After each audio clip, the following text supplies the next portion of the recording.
overnight that exploded. We've seen growth in this city, and that's the truth. We've seen development. Hello, everyone. As a progressive myself, our progressive family is anchored on the progressive ideology, which anchors on economic reform, active government through regulations and intervention in various fields, as well as social justice and promotion of human rights. These are the tenets of our party. And President Bola Tinubu initiated most of these ideas when he came on board. And so I told myself, as we head to 2027 election, there are governors who are finishing their second term, what will be their legacy, and there are governors who have just started the first term and they are looking to start the second, whether or not they are governing in accordance with their progressive ideology. So I took a trip and I went to the commercial nerve center of the country, the state of Lagos. I interacted with the governor. You would see in the podcast how that I challenged the governor on areas that the Lagosians have been concerned and they've been raising concern about their everyday life in Lagos, such as, for example, the traffic system, whether or not the introduction of the blue and red line has actually eased the traffic congestion in Lagos, and whether there are data to back that. So your signature now, the blue line, the red line, do you have a measurable data to suggest that these two initiatives has or have impacted the reduction in terms of the traffic? Yeah.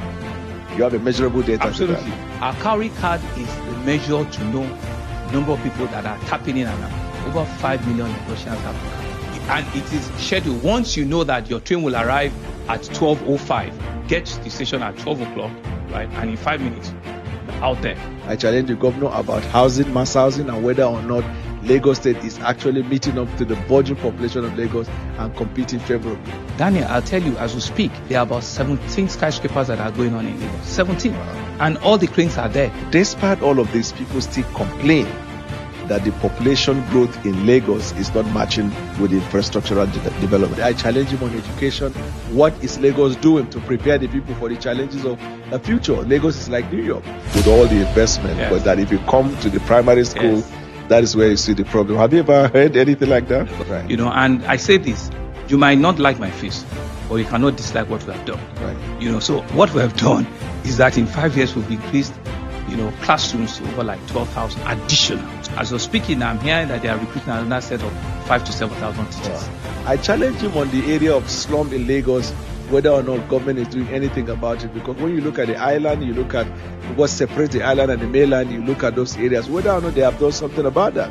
Some places that we've cleared, the people also will not give credit to government. Izoko Baba, we completed close to 600 flats that we gave out. We built a new boom area for them. And again, the issue of landlord eating tenants raw. On recent time, there is this mass complaint about housing problems, especially how that Lagos has turned its eyes away and allow landlord to eat tenants raw. What measures has the Lagos state government done to ensure, one, that you deal with mass housing, but two, you protect tenants? The much touted issue around security and state police, I challenged him whether Lagos is ready. Is Lagos prepared to be the leader as soon as the state police sail through, that Nigerians can look at as a model, that indeed this is a development or a plus and not a problem? Because it is going to be a burden for any governor that is not ready. Is Lagos ready? Daniel, so thank you. We have been one of the strongest advocates for this. These resources that come to the local government, we know the projects that they're doing. I was in your neighboring state in Oyo State. And by the way, it's not neighboring, it's after the neighbor. Because I have only two neighbors, Atlantic Ocean and Ogun State.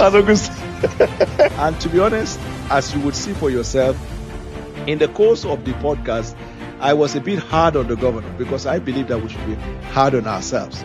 But what the governor has surprised me with is that he was not only prepared, had his facts, but he went ahead to reel out the things they have done in Lagos and they are doing, which nobody talks about. Because, for example, he talked about skyscrapers, about is this 17 or 20 something that will be out in the next few months. He talked about the initiative around, I think, schools in Lagos. The Federal Medical Center, they have two medical centers, that of the federal and the state, which is assisted by the federal government. And they also have so many other hospitals in Lagos. It was quite an engaging interview, and I guess you listened to it. And I asked him finally, what Governor Babajide Sanwo-Olu will be remembered for, his legacy. quite a number of projects he has done. But which one will you leave and think? Anytime you think about Lagos and think about your life as a governor, you will remember that as a legacy. It surprised me. While I thought he was going to talk about the blue rail and rail line, he focused on an aspect that touches on the everyday masses of Lagos. And that is the core of the ideology that governs all Progressive Congress. So I invite you to listen to the podcast and do enjoy. Remember to like, follow us on all the social media handles. We intend to bring to you, for the records, the activities of our governors for now. Those who are finishing their second term and those who have just started the first term and they're looking to start the second. So God bless you. I talk to you at the end of the program. Thank you.